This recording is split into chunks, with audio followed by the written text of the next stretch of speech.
Hello dear viewers, wherever you find yourself today, and welcome to a new video. Today we'll be taking a look at the Venroll Games series, Golden Axe. Golden Axe is a series of scrolling beat-em-up games by Sega that first graced this world in 1989 with the release of the first game, Golden Axe.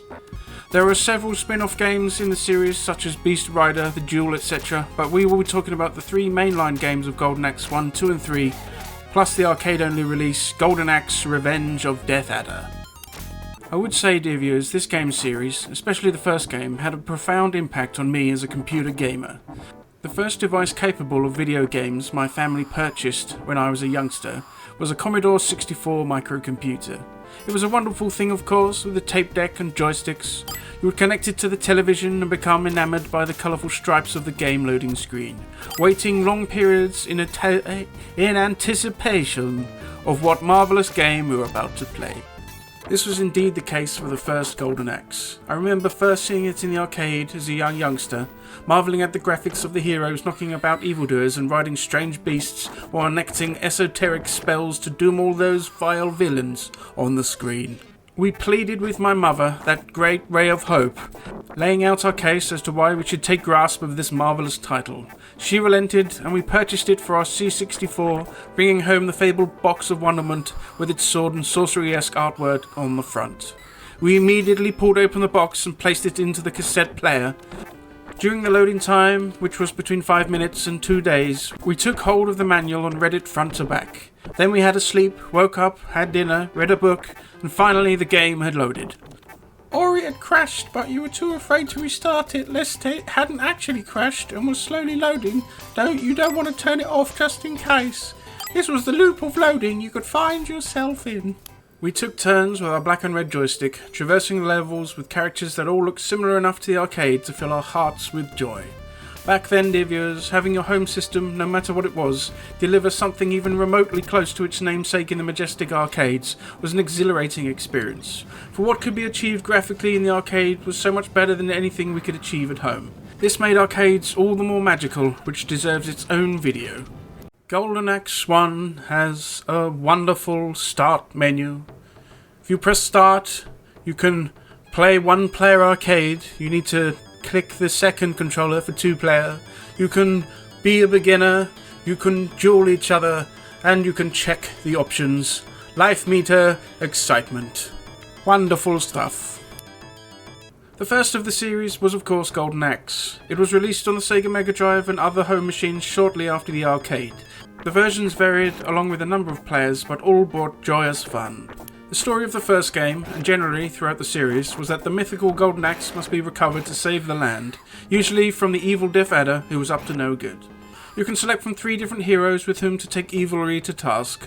Firstly, there is Axe Battler, a male barbarian type character who wielded a large broadsword out for the revenge for the murder of his mother. Tyrus Flare, an Amazonian also wielding a sword whose parents were killed by Death Adder, and lastly Gilius Thunderhead, a heroic epic dwarf whose twin brother was laid low by those evil doers. Once selected, and depending on the release you are playing, 1 or 2 of you will commence battle with the evil armies of Death Adder. The sounds are iconic from the first game, with those memorable shouts of "Arr!" once you topple an evildoer, and the sounds of swords and axes swinging through the air. Golden Axe has some cracking music, one of which, Wilderness, I have to play on a moment's notice wherever I am.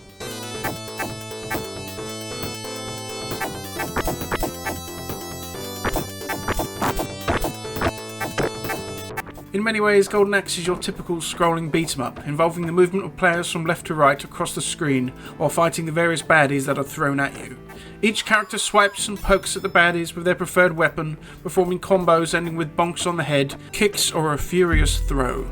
The permanent use of weapons is actually not a typical thing. Most scrolling beat-em-ups of the time involved fists and feet as the main instrument of violence, with weapon pickups being temporary boosts for your character that would be destroyed after a certain number of uses. This does help to distinguish the game from its fellows. In fact, the fantasy setting as a whole, with the ability to play a dwarf, is also quite a rare thing. Most games of this genre are set in modern or futuristic times. The combat is great fun, and while feeling quite visceral when I first played it, still feels quite impactful and satisfying now. There isn't a grab system in place, sadly, with your hero throwing someone as part of a combo rather than intentionally used from a grapple. What Golden Axe does have, which is solely unique to it, is the magic system. Each of the heroes has a meter below their health bars, which can be filled up by collecting magic potions, which are usually dropped by the little gnome carrying sackfuls. There are certain breakpoints in each meter which enable the characters to cast more powerful spells. Gilius the Dwarf, although the most powerful of the three, has the least powerful magic. Axe Battler has middling strength and magic, while Tyrus Flare is the weakest but has the most powerful spells. Throughout the levels you will come across mounts, of which you can mount and use to show those evil buggers a thing or two. There is the weird bird thing that is known as Chicken Leg, with the tail swiping ability, along with dragons which can breathe fire. The game is divided into various levels, each illustrated in a book between them that tells the story of our heroes, which is a nice touch. Levels include the wilderness, villages on the back of a giant turtle, castles, and even the back of a giant bird. The game is of course great and wonderful and is one of the key video games of my life, if that means anything at all. Golden Axe 2 was obviously the second in the series that was developed specifically for the Mega Drive.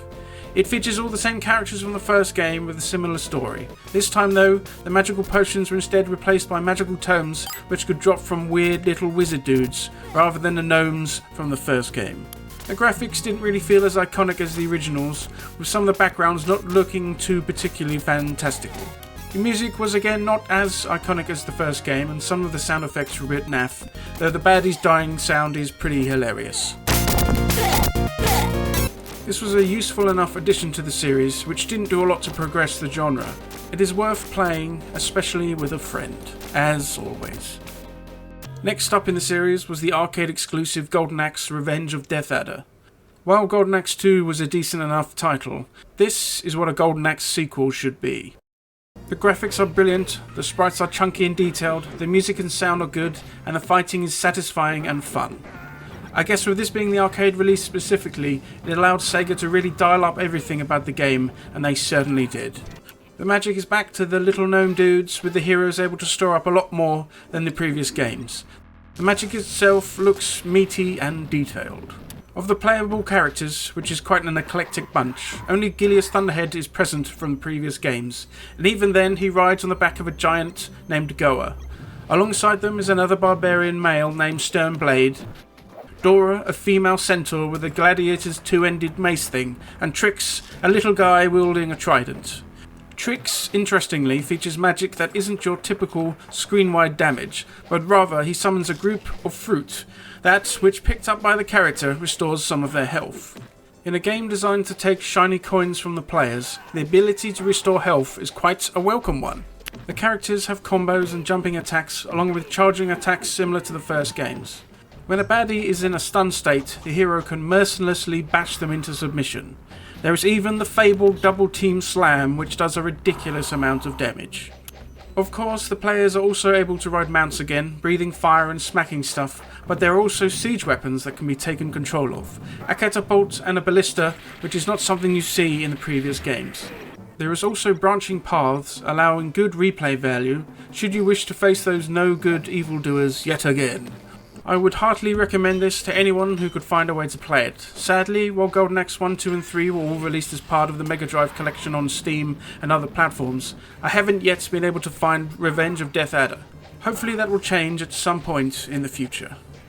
The last of the games I talk about today is the Golden Axe 3, which was initially only released in Japan for the Sega Mega Drive. None of the original game's characters are playable this time around, with Gilius only showing up in the background of the character select screen. There was a male barbarian called Kane, a female Amazonian named Sarah, a big muscle guy, this is the formal name of course, called Krager, and a panther man named Kronos. The moveset of each of them is deeper than the first two games, featuring unique combos, double jump moves, and attacks. Each character can of course cast magic, but this time there is no defensive spells like Trix's Fruit Summon. While the combat is decent, the game environment and NPC design is perhaps a little bland. It seems perhaps there was a lot less interest in this third game, especially as it didn't see a release on the Mega Drive outside of Japan. Maybe they knew it wouldn't do so well. I sure would have played it, that's for sure. This and the first two are available as mentioned on Steam and feature in numerous Sega collections on numerous platforms. And there we go, the 4 mainline Golden Axe games that mean the most to me, and mean a lot they do. Golden Axe 1 especially is one of those games that I played at a certain time in my life which had a profound effect. It helped to mould that passion for video games that I still have to this day. I suffer deeply with mental health problems, which might explain all the voices. Yes, that might have something to do with it. I suffer from mental health problems, sadness, low self-esteem, and weird OCD stuff, that sort of stuff, and video games help greatly in my coping with it. Being able to cast your mind to a different world, immersing yourself in it, taking on different roles with each new game, it can give my mind some rest from the sometimes relentless march of my own despair. I hope, dear viewers, that if you suffer as well, that my videos about silly video games might help to make your day a little brighter, and of course, to suggest new worlds for you to explore. And there we have it, another video. I hope that you liked it, and of course, if you fancy liking, commenting, subscribing or sharing, I would be ever so grateful. And now I close the doors to this dwarven hold once again. Thank you, dear viewer, and see you next time.